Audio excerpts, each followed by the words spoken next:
주일학교 교사에 대한 몇 가지 진언. 이 글에 있어서 주일학교라는 것은 유년 주일학교를 말하는 것이요. 주일학교 선생이라면 유년 주일학교 선생을 말하는 것으로 알아두기를 바란다.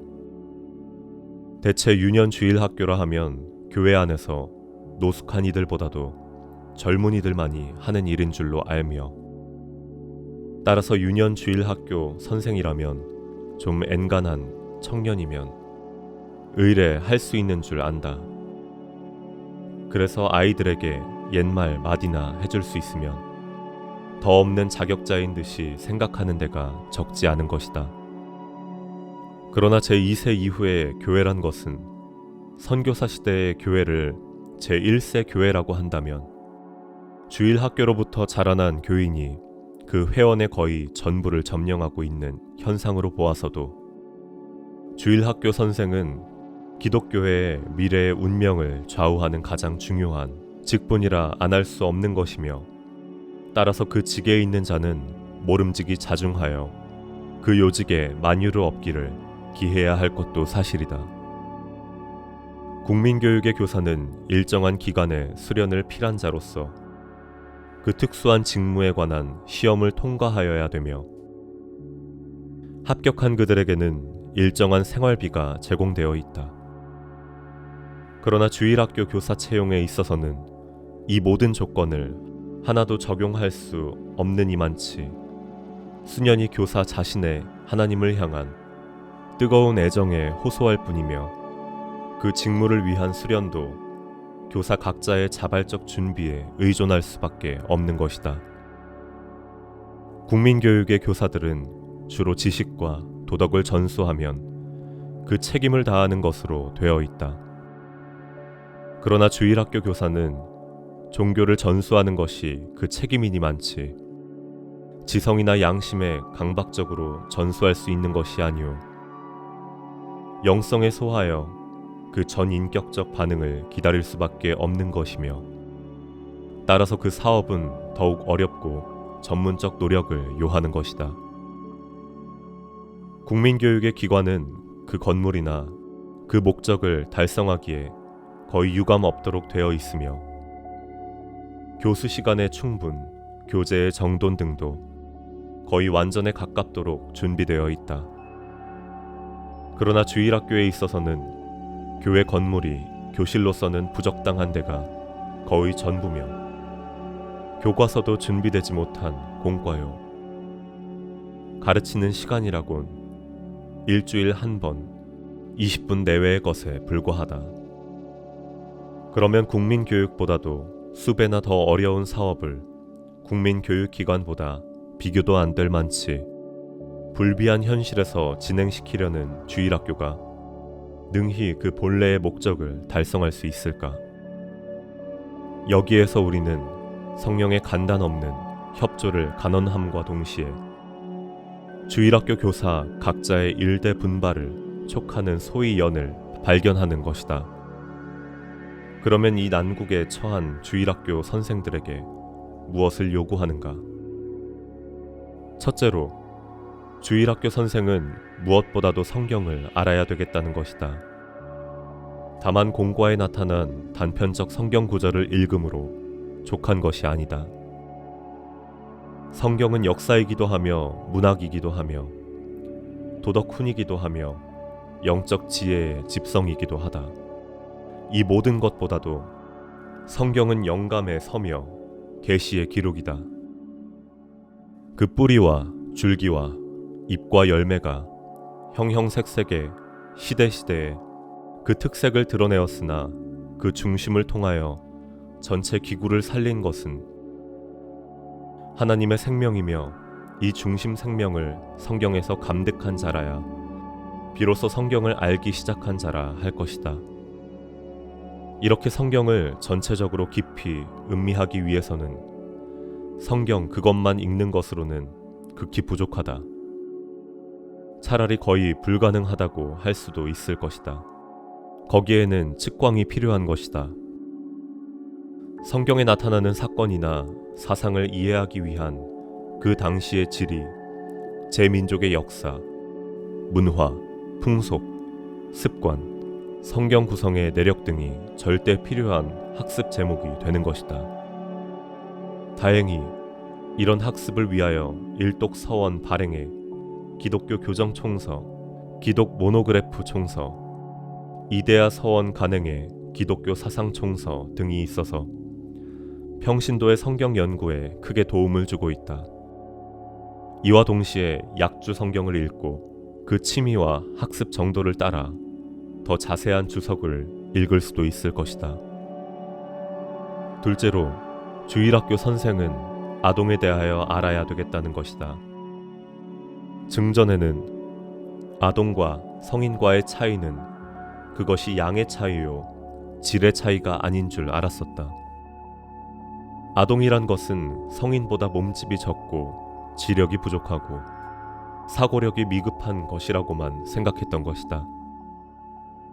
그러나 지금에 와서는 우리는 아동에 대하여 좀 더 많은 지식을 가지고 있다. 아동에게는 아동의 독특한 세계가 있음을 알았다. 그러므로 우리는 아동의 세계에서 어떻게 생각하며 어떻게 느끼며 어떻게 행동하는 것을 알아야 한다.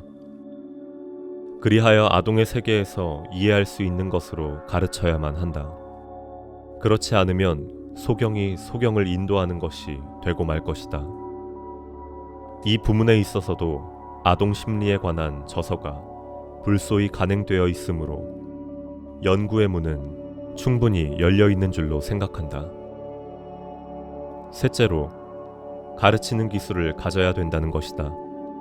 교사도 다른 직장의 부문에서와 같이 한 기술자다.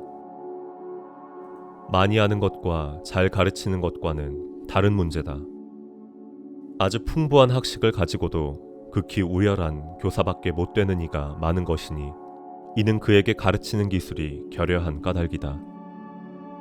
교수 시간은 교사로서의 가질 수 있는 최대의 기회이다.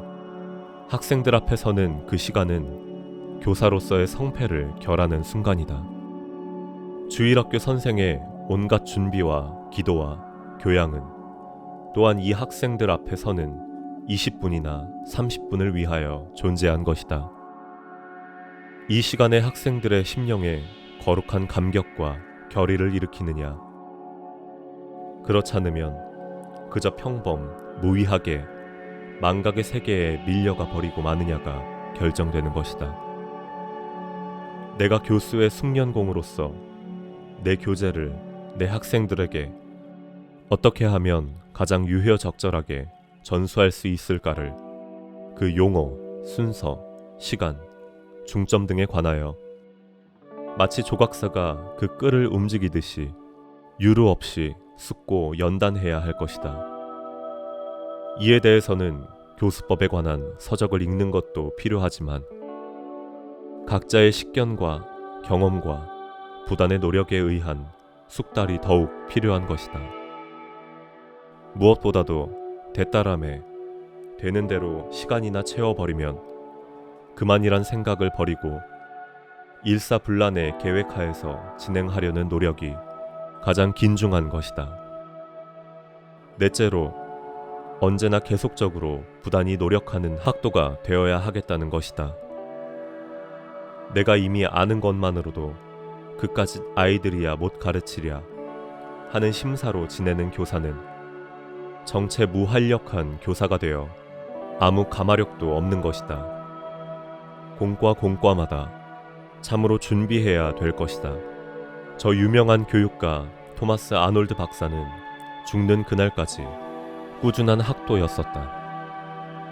어느 때 누가 그에게 일생 계속하여 매일 가르치는 공과인데 무얼 그렇게 매번 준비하느냐고 물을 때 그는 그의 학생들이 썩기 쉬운 갇힌 물에서 마시지 않고 곤곤히 흐르는 샘줄기에서 마시게 하기 위함이라고 대답했다 한다. 진실로 모든 교사된 자의 정문에 일침이라 안 할 수 없는 말이다. 성경과 성경에 관한 넓은 지식적 배경, 종교교사로서의 부단의 독서와 사고, 각 공과의 특별 정밀한 준비, 그 전수 기술의 숙련 등은 주일학교 선생으로서 구비해야 할 필요 불가결의 요소임은 이상에 말한 바이어니와 이런 지식적 준비에 아울러 적어도 자기 반 아동에 대한 애정, 아동 각자의 개성과 가정 환경 일체에 대한 관심, 그들 영성의 생장을 위한 부단의 기도 등은 교사 자신의 신앙생활과 함께 또한 불가결의 심령적 수련이 되는 것이다. 이렇게 교사로서 일주일에 단 30분이라도 자기의 최선을 다한 때 그는 다른 아무 데에서도 얻을 수 없는 만족과 희열을 느낄 것이다. 착하고 신실한 종아, 내가 적은 일에 신실하였으니 내가 많은 것으로 내게 맡기리니 나와 함께 즐거움을 누릴지어다 하는 주님의 칭찬은 먼 미래에서만 기대할 것이 아니라 그 즉석에서 어느 정도까지 체험할 수 있는 것이다. 주일학교 선생, 그들의 손에서 미래 교회의 흥패가 좌우되는 것임을 다시금 말하여 둔다. 그리고 그들의 연구와 노력과 기도와 헌신은 그들에게 맡겨진 아동들을 통하여 혹은 30배, 혹은 60배, 혹은 100배의 수확이 있을 것을 확신하는 바이며 따라서 그들의 영예가 천상천하에 빛날 것도 얘기하는 바이다. 1층의 정진을 바란다.